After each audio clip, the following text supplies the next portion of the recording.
Dear brothers and sisters, let us continue the book reading Voice Real, written by Babuji Maharaj, chapter Concentration.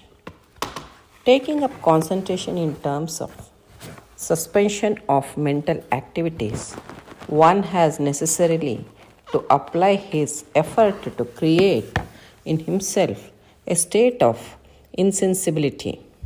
The force required for the purpose is undoubtedly the physical force which acts in combination with matter. Thus, the whole process undertaken for the purpose becomes a material pursuit in the real sense. Concentration in that sense relates to the condition of the physical mind at the conscious level, the activity of which is temporarily subdued by the application of physical force. Practical example offers sufficient proof to show that those having advanced with the condition thus developed become internally so gross and rigid that they become wholly insusceptible to finer and subtler influences. Concentration, effected by forceful suppression of thoughts, leaves its weighty effect upon the mind. The force applied for the purpose, also being a physical force, causes its own weight. Thus, in a word, the state of concentration, interpreted as coma, is basically wrong, since it keeps one in close touch with matter. In that sense, concentration may aptly be compared to a marshy condition from which it is very difficult for one to extricate himself. He cannot save himself from sinking down deep into it unless he falls flat over it, giving up all his efforts. Those who proceed on with that condition carry along all through with matter. It may, however, help them to some extent in their material purposes and promote in them hypnotic powers, but it is not the least helpful in a purely spiritual pursuit. People like to go into concentration because it is pleasing to the senses. Obviously, it cannot therefore be helpful in a spiritual pursuit. Concentration directly refers to suppression of thoughts. The idea entered into our mind only after mesmerism or hypnotism had come to our view, because there the physical force of thought was utilized all through. No spiritual purpose can be served thereby. It can, however, reveal the nature and character of a thing, but that can by no means help its achievement. It cannot therefore be instrumental in the attainment of God. On the other hand, it tends to keep one away from reality. The basis of meditation is purely spiritual, while that of concentration is only the ego. When you mean to concentrate, you are there, quite definitely. But when you meditate, you wait for something higher, hence, you are away from the idea of self. Here, Babuji Maharaj is explaining us about the concentration. If we take up concentration in terms of suspension of mental activities, one has necessarily to apply his effort to create in himself a state of insensibility, isn't it? If we want to suspend all our mental activities, like the process of thinking, through which the process of feeling, etc., then we ourselves has to create a state of insensibility. The force that is required for this purpose is undoubtedly the physical force, and that acts in combination with matter only, because we give the suggestion to just focus all our mental activities on one point only. So, the whole process undertaken for this purpose becomes a material pursuit in the real sense. Then concentration in that sense relates to the condition of the physical mind at the conscious level, because we will be aware that we are just focusing on a single point or object about which we want to know, and then the activity of which is temporarily subdued by the application of physical force. So, all other activities will be stopped and it will be focused only on one point, that too by the application of physical force.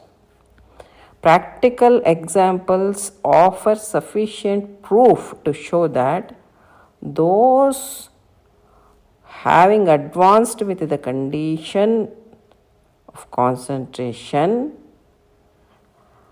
has developed a rigidity and became internally so gross, and they become wholly unsusceptible to finer and subtler influences.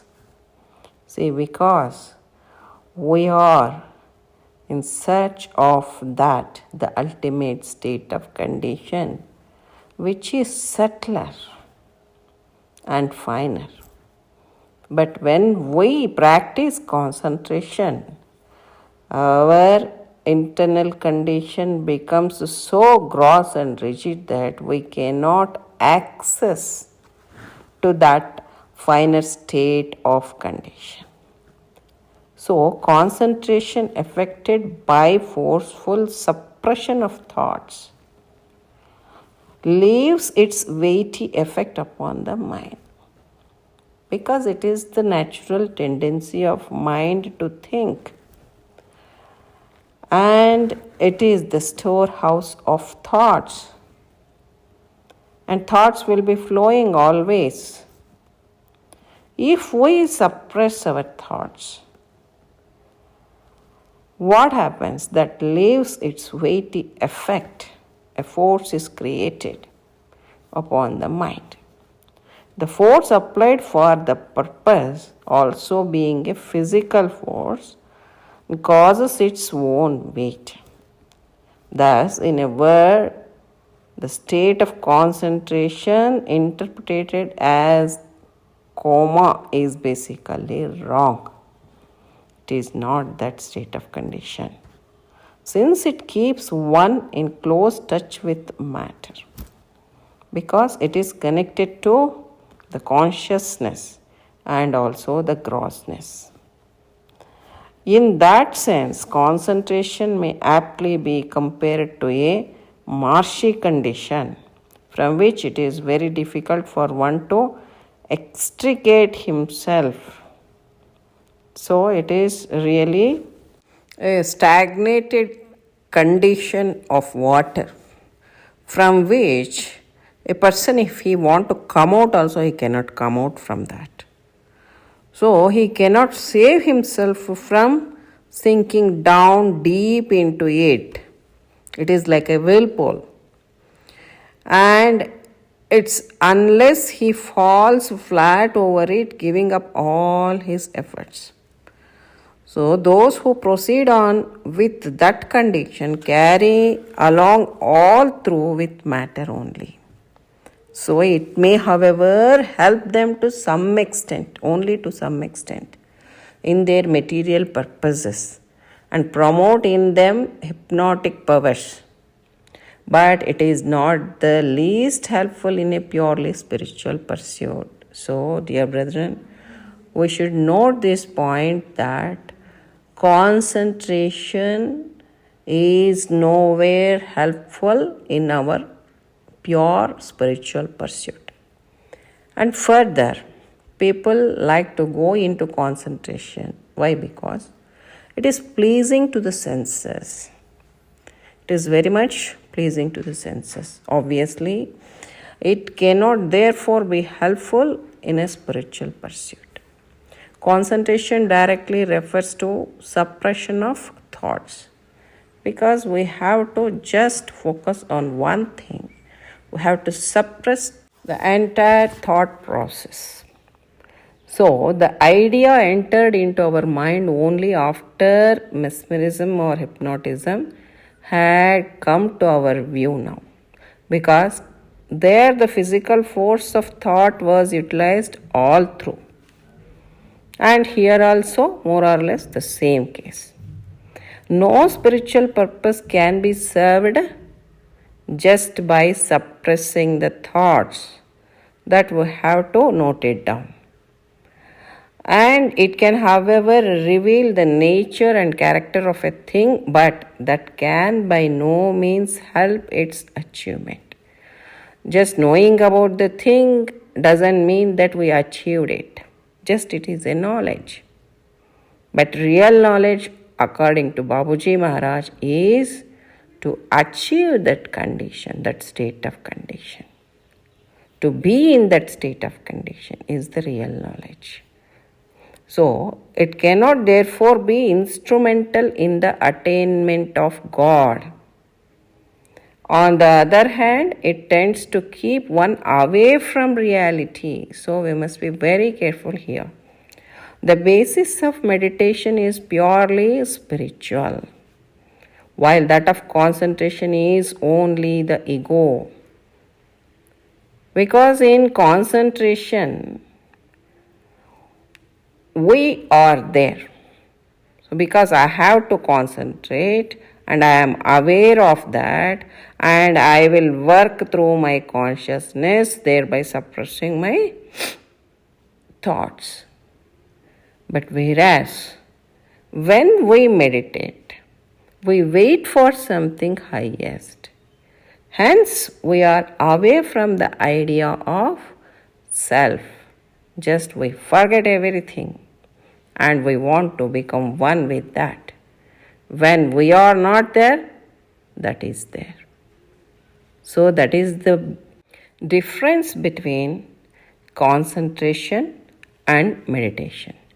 So dear brethren, with this I conclude today's satsang, and let us know more aspects in the forthcoming satsang. Till then, I take leave. Pranams. Namaste.